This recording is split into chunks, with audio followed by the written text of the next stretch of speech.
how Gary and AJ see it, but I think that's why we get along. And to your question, what's it like and what's the thing I've realized is like dealing in reality, having real conversations. 2010, like, or 08 when the rates went to zero, and then like VC and startups and raising funds. Like, I just don't have much interest in like conversation around raising money for companies. How I thought about work was like, I want Raymond, who I worked with in the restaurant business, and I worked for this guy at Penn State who was the head coach, Jeff Tambroni. They were just like very real. Like there's no window dressing. It was probably like this past Sunday, 12 years ago. Wow. I'm with my boys and I'm going to work like a 5 to 9 shift. And I was like, got in the car and I started crying. I'm like, I hate this. And all I wanted to do was run the marketing. I wanted to get people there and run the branding and drive demand for the business. I literally thought I was moving to London. Very clear. And then we were at the office late one day, probably 7:30, 8 o'clock. We're all sitting there working. Gary calls me into his office and was like, Matt's gonna move into a new role. Would you wanna be my assistant? Before he finished that, I'm like, yes, of course. He's like, go home, sleep on it. Like, tell me tomorrow. We had dinner up at Nate and Trouty's apartment at Grace House that night. You get paid to do X. Yep. And then there's like all the surrounding things, which is like, the more I put in, the more I would get out. What is the value exchange in that has nothing to do with money. There's a lot more that you can gain from doing work than the monetary aspect of it. I just try to really not have opinion on a lot of things.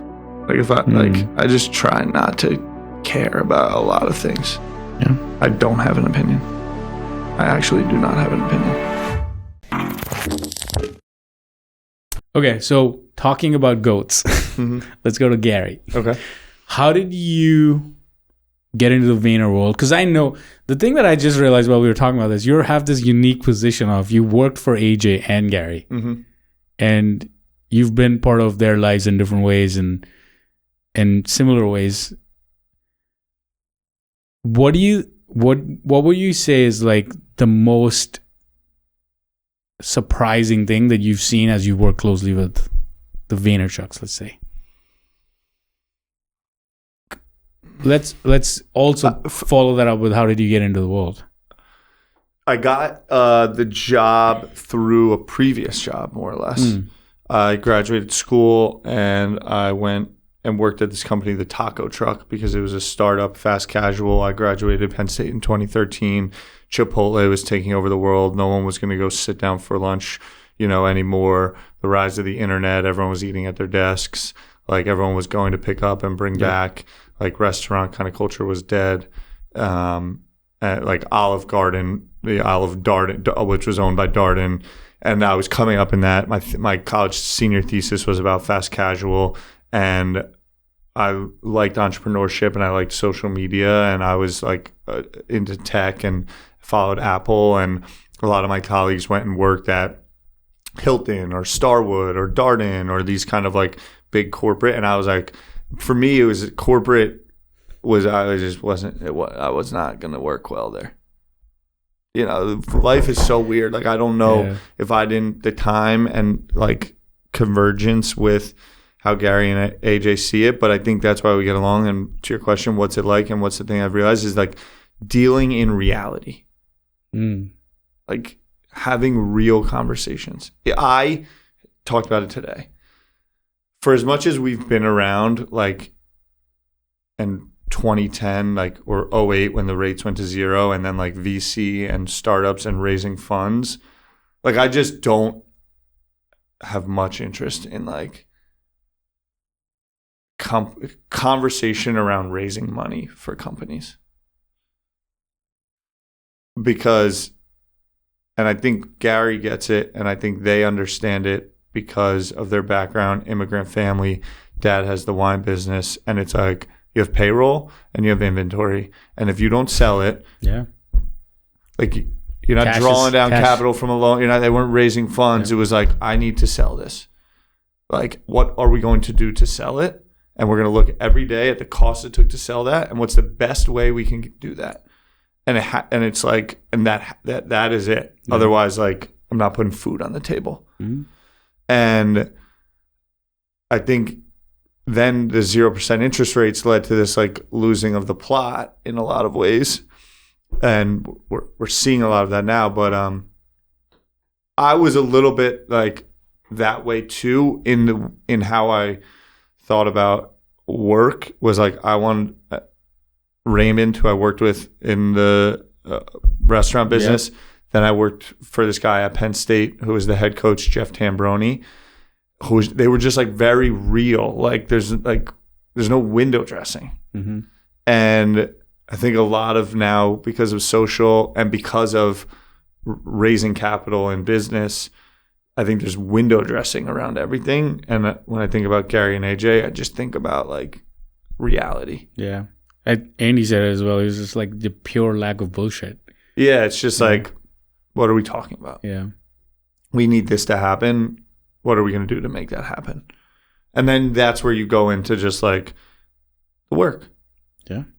Work. And a lot of things that resonate with me are just like maybe it's why I like bonsai trees so much. It's just like the work. And like artists. Yeah, I love bonsai trees and I love plants or like agriculture in a lot of ways. You love plants? Yeah. I don't know that. Yeah. Yeah, this plant's pissing me off so much because it's fake. Fake. Yeah. And respect. I would never have a fake plant around because like it's like, okay, we're trying to make it seem like it's a art. fucking plant. It's not a plant. Let's put something else there, you know? So that is like the main thing. This is the hook for the episode. This plant is pissing me off. It is pissing me off. It is. And so I went and worked at this place called the Taco Truck. I got my Penn State degree that, I was 6 figures in debt Hospitality for. And I went and worked at a company. My first day of my postgraduate work was in a food truck. I was making $28,000 a year, I think. Maybe $30,000 a year. And then I worked out of the shop in Hoboken. I think it's on Newark. And then the goal was they were going to expand and open a bunch of spots. And I saw it as like I was their first kind of like college graduate hire. It was 2 guys. It was a founder, and then he had like a COO, and then they were just like restaurant employees in a lot of ways, hourly wage employees. So I was kind of like the first like proper hire, and I'm like, okay, if this crushes, I can crush. Yep. And then we got into it and we opened the restaurant in Morristown, and I'm like running shifts, like inventory and like cleaning and like really like grinding. And I remember like week 4 of NFL season, literally I think it was like this time in 2013, late September. It was probably like this past Sunday, 12 years ago. Wow. I'm with my boys and I'm going to work like a 5 to 9 shift. And I was like, got in the car and I started crying. I'm like, I hate this. And all I wanted to do was run the marketing. I wanted to get people there and run the branding and drive demand for the business and not like take inventory in the thing. And I was like, And so I told them that. And they were like, what are you into? I'm like, social media. And the guy Jason Scott, who started it, connected me with his wife, Shahar Scott, who worked at a advertising agency with Mickey Cloud. She then went on to work at Snap and then Meta. Yeah. Ran global marketing for mixed reality, for the headsets. For the headsets, Yep. And Shahar connected me to Mickey Cloud. And then I had an interview. I met him for coffee at Gregory's on 23rd, where we did the V-Friends thing not too long ago. That's their first store. First location, which was a hot spot for right Vayner, next to our office. 23rd and Park, 315 Park Ave South. I met Mickey. And then I had an interview with David Zhang. Zhangzi. Zhang was one of my interviews. And then I got the job. And it was like, I remember that time so well. What did you get a job as? As a community manager on Brisk Iced Tea for the Not Half Bad campaign. Partnered with Kenny Crocker as the MCP. And that was great. Kenny and I had a great relationship. I think Emily McDonough was my engagement manager. EM. I've learned that word now. And Shirley. And I was doing that for like 6 months. And Matt DeMeo and Kenny Crocker were roommates. And Matt DeMeo, oh my gosh, so many funny stories. I remember where we sat, everything. Matt DeMeo was Gary's assistant, and Matt DeMeo would schedule Gary's basketball games in the morning. They would play at 6 a.m. I think at that time it might have been 6:30, but we'd play at 14th Street Y on 14th and 1st. But Matt would always come down and see Kenny on their way to go back to Hoboken. I'd be hanging out there. I got close with Matt. I was living in Jersey at my parents' house, 6 months in. One day, someone bails. Matt calls me at like 9 o'clock at night, texts me. He's like, yo, like, can you play hoops tomorrow? I need a 10th person for our run. And I'm like, hell yeah. That was like the theme. Just say yes to everything. Yeah. Gary and AJ are playing. And I would take like a 4:30 train from Montclair. My mom would wake me up and would wake up. I would wake up on my own. My mom would wake up and drive me to the train. And I would take like a 4:30 train in. Maybe a 4:45, get in at 5:30, walk from Penn Station to 14th and 1st and play basketball. That's how I got to know Gary and AJ at the company. About 3 months after that, AJ was looking for an assistant. I remember clear as day. Shirley, we have like our monthly engagement manager meeting, and she's like, AJ's looking for assistant. Is that something you'd be interested? Before the words got out of her mouth, I was like, yes, 100%. If I can work for the guy with the fucking name on the door, hell yeah. Yeah. I'm going to do everything that's possible. If I didn't get that job with AJ, I probably would have left the company within 6 months. Yeah? Yeah. Love that. Just because it was like, again, I could tell like I don't know, just like when a company gets bigger and in your certain settings, 90% of the conversations are not based on reality in a lot of ways. Of that. Like, what do we have to do today to make this all work? So then I became AJ's assistant. And from AJ's to Gary's was just when after AJ left. 18 months, because AJ left for some health reasons and was going to start Vayner Sports. And one night, super late, and I was trying to figure out what I was going to do next. And that was always like an apprenticeship in a lot of ways, where you would do the assistant role, and then you'd like kind of be like fast tracked into something else. And I was going to move to London with Eric Fulweiler. 5 people were going to London to open the London office. I met with him. That would have been a life. That would have been. I was a Chelsea fan. I literally thought I was moving to London. Very clear. And then we were at the office late one day, probably 7:30, 8 o'clock. We're all sitting there working. Gary calls me into his office and was like, Matt's going to move into a new role. Would you want to be my assistant? Before he finished that, I'm like, yes, of course. He's like, go home, sleep on it. Like, tell me tomorrow. We had dinner up at Nate and Trouty's apartment at Grace House that night.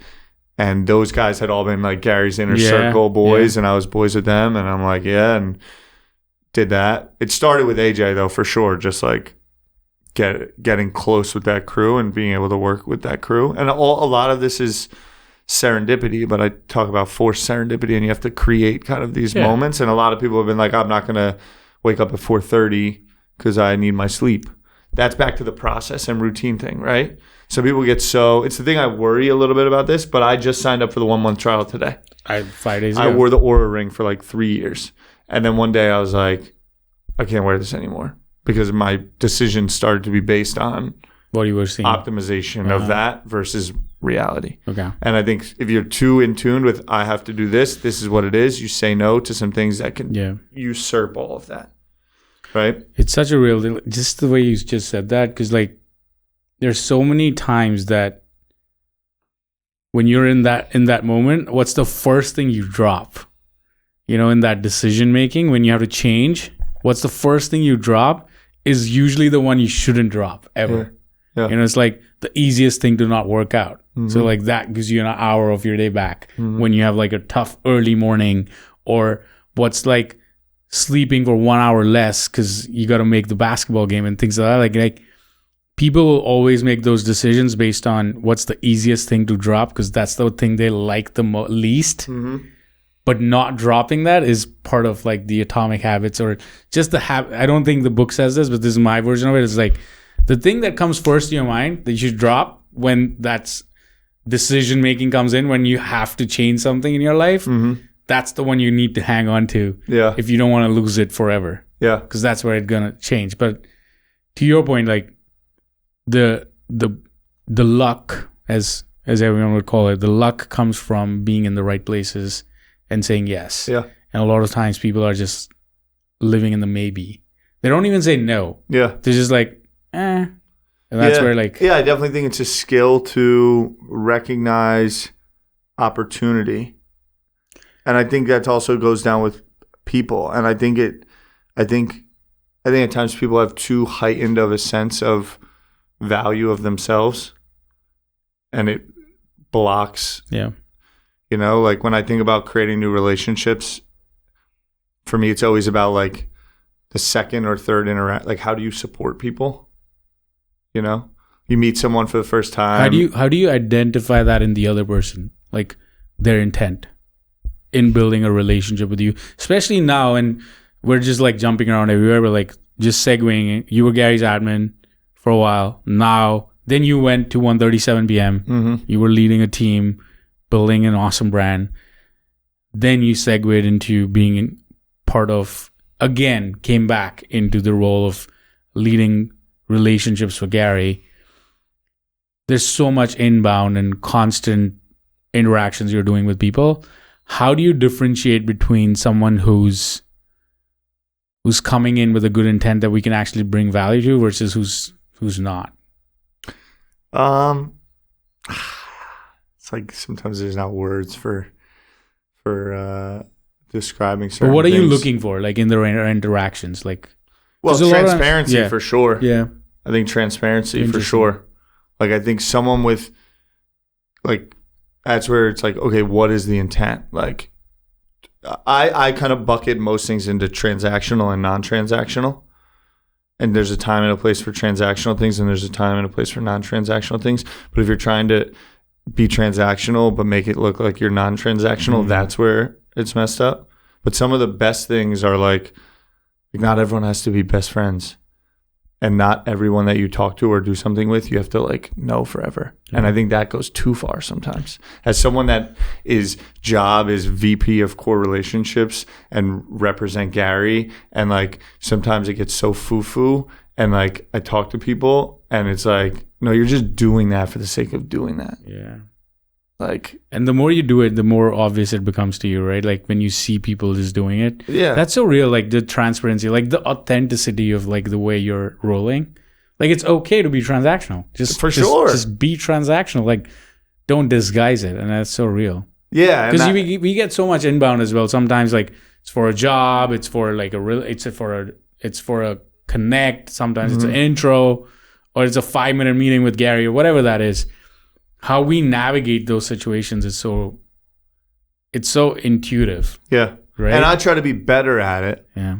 Because also like a lot of our like natural inclination, someone will pitch us something and we're like, nah, but like maybe, like, and like you string them out, you know, and then it's like, what is it? Yes or no? So I'm trying to be much more clear if it's a pitch or something where it's like, okay, you're pitching me something. But like I see something in you and like you, so like let's find a way to like be friends. And that's where I talk about serendipity a lot. Is like let's create these things. Okay, what are we interested in together outside of this sale and transaction? Because 6 years from now, you might be doing something completely different. I had Bart, the dude from Dad Gang, in today. Yeah. Bart and I met in person today for the first time, but we have known each other and stayed in contact for a long period of time. We first met around the Super Bowl in Atlanta when he was at Stride Line because he did the socks. We did that party with DraftKings where YG and they all performed. YG, Lil Keed, and I think T Grizzly performed. And like we just kind of like hit it off. And one thing led to another, and we always kind of stayed in contact with each other through social, drop a DM here, what have you. And then he started Dad Gang, and I'm like, oh, this guy's cooking. And like we were like always just like finding ways to support each other. Then he did a deal with Juwan Johnson, who's a Vayner sports athlete, and we kind of connected all these dots and all of that. And like 6 years later, but like also you don't sometimes you're like, no, it's not, and like maybe we'll get along. And then I like take someone to golf, and you're like, I never want to hang out with that person again. And that's okay, or but that's and sometimes I see something in them. Yeah. So I'm like, okay, I need to do a job of staying on their radar. Like, what are the things you're interested in? How do I get to know you? And then maybe there's a crossover and it's like, I'll text the person the thing randomly. Yeah. And how do we then engage? They might not have the time and space in their life for that relationship. There's always different factors going on. But I think it's like transparency up front. And then like, is it transactional, non-transactional thing? And people come and go from your life. And you got to let things go at times. And not judge people for it. Yeah. It's also another thing I'm trying to really think about and learn. Yeah. Because at the end of the day, we're all trying to be the best version of it for different relationships. And like, there's days that you'll be awesome at it. And there'll be days that it's number 7 on your list of the 8 things that you need to achieve that day. And so the version of me on DM with you right now might not be the version of me on DM with you 4 days from now. Yeah. Because I have different 8 things on my list. And you maybe are number 2. And like, those versions are different for people as well. So like that ways, the judgment part is important as well. Because I feel like that's where the transparency becomes important. Because then people just know what to expect. And you can nurture that rather than... Like I have so many interactions where it's transactional because they know what I do for Gary. Like they know that the next step is I want Gary to see my business. I want Gary to like see this. Can I get 5 minutes with Gary? But then there are people that approach it in a way where you're like, okay, all right, yeah, that's sounds like an idea. Let's talk about it. Yeah, totally. What's your most favorite interesting story around Gary and working for him closely in different roles? And then we'll go to the last one after that. My most interesting story. Man, I've really got a couple. To me, it's like the one where during the all-in... No, which live stream was it that you were on the treadmill? Oh, yeah, that's great. That's great. Just like you guys, I think it was like a Super 8. Oh, it was the book. It was the book challenge. Yeah, that was the 12-hour live stream. Yeah. And I was middle of the day. Yeah, we always play basketball. Yeah. I mean, being Malibu for creation of V-Friends was a pretty... I definitely think there's like all these different eras. K-Swiss was a great journey. Like we did five signature sneakers with them. As someone that like I was a sneakerhead, my cousin Pete put me on. Like I've been in and around sneaker shops and understand that culture very well. And then Gary got approached. Barney, like brilliant move. Goes, okay, entrepreneurs are cool. They're becoming cool. Gary's the face of this thing. Like that era, that was a time, a place, a moment that was like really happening. Like they captured that great. And the way that Gary just like trusted us, Andy, Babin, myself, D-Rock, you, Sean, who was with us at the time. Like, I mean, I'd like Babin and myself pretty much designed that Clouds and Dirt like sneaker colorway, like cold. And I still see it to this day. I'm like, and Gary was just like best of the line, just probably. Like giving people opportunities, and seeing what people could do. So like that, I remember that one morning Babin came in like 7:30. We were working together, got that design out, and then to see that come to life, and then do those events, travel, like it was real. Like for a while, like in the heat of Daily V, like. It was like Rockstar and Entourage stuff because the come up is so great. Yeah. And Gary's knowledge about a lot of these things, he would say it as like the come up, like we're in it right now. We did Toronto. We did an event in Toronto that Souza helped put on. We did an event in London, which was super popping. And then I think we did maybe a New York event. New York for sure. But Washington Square Park for Crushing It release with Charlemagne the God was a crazy night where we just pulled up. I think we did Ask Gary V that earlier that day, and then we met in Washington Square Park and gave away like cases of books, and just like off a tweet, like turn into this huge. The whole meetup thing. Yeah, the whole meetup. Gary Vee meetup. But yeah. But it's things I remember, like I used to, Gary, before he had a driver and before there was Uber, I would go downstairs and get him a cab. And then Uber came about and I'd have to get the Uber and then it would cancel because he would need another 5 minutes and then get one and then cancel. And the second it canceled, then he'd be ready. Like those moments. Some late night moments, like, 2 a.m., like Gary would be traveling and need me to like go drop something off. There was one time there was a rapper in town and Gary was helping him with his studio time and he was in the studio at 1:30 a.m. and I had to like go like help pay for the studio, like those types of things. But those would always be fun. One of the toughest ones I always feel for like anyone that's running Gary's life is like when he's in Australia. Like you got to live his life like when he's there because you got to be there for him, like especially when like he's traveling, just make sure that he's good. And then when he's sleeping, you're now catering to all the New York chaos that's coming to you because everyone wants his time as well. So you're working 24 hours almost some of those days. I feel like, and I've seen you guys roll, like it's just the toughest time of the year when he's like really traveling to a very different time zone. Yep. Yeah, that was often and all the time. And it was just me as his admin for a while. Yeah. But also it was like fun. I just keep my phone on and they'd call me in the morning and it was just like fulfilling, like, because that was like the thing. It was like, how far can you like go with it?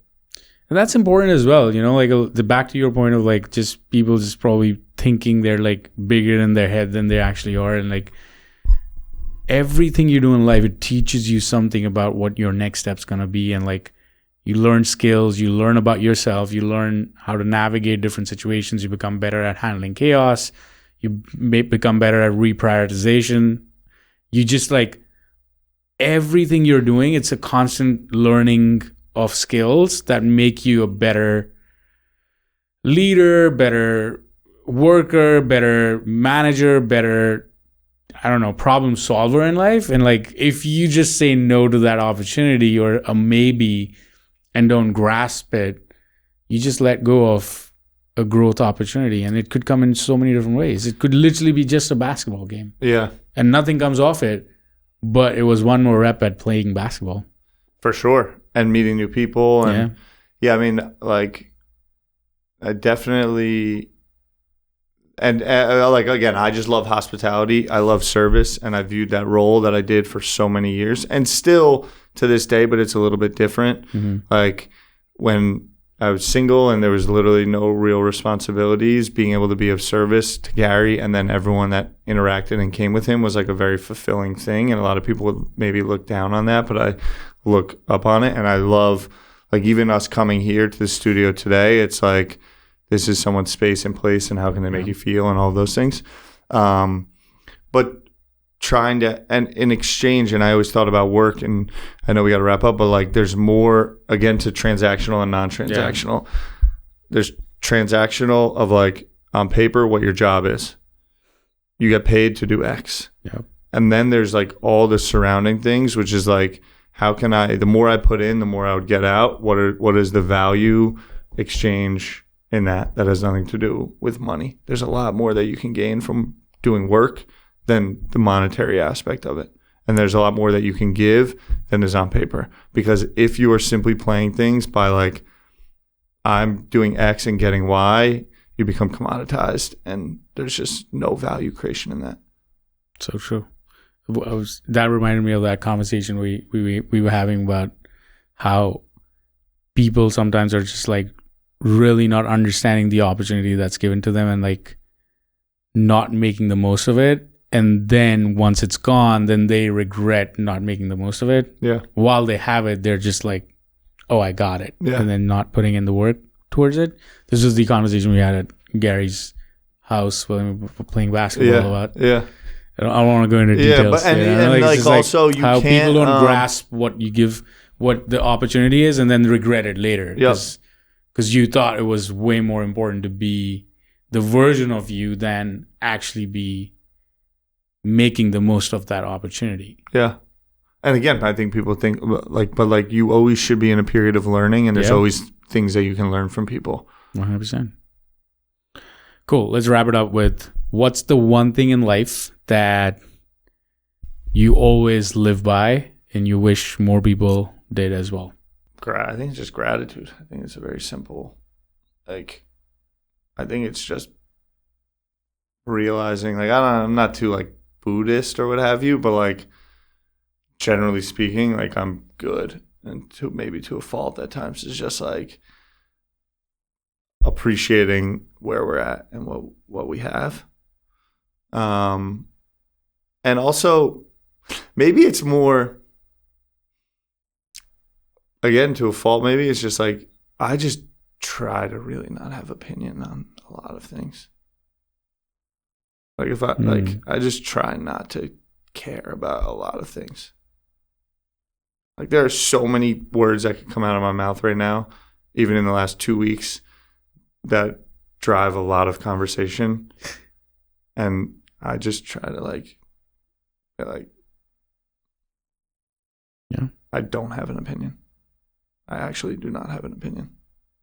My opinion, there are enough opinions. And that's where you say, sometimes I just sit there, if it's a thing I'm interested in and I believe my thoughts can bring value, I will speak. But you do not need to opine on everything that is going on. And I think a lot of people realize that after they have an opinion on it. Yep. You don't need to speak about everything. You don't need to care about everything. And just because other people do care about it doesn't mean you have to. So real. Strong. That's what I would say. Love that. I think that's an important one. I do believe that's a really big problem. And it's becoming very binary. And it can sometimes just be neutral. Correct. Yeah. And that doesn't mean that you don't care, or but there can be fluid nature in things, and just yeah, and you just have to protect what you're, because even with how we get our information now, it's just you're productized. Yep. Yeah, that's what I'd say. Cool. Yeah. Thank you for doing the pod, dude. Bro, we went over, but we're there. Thank you so much.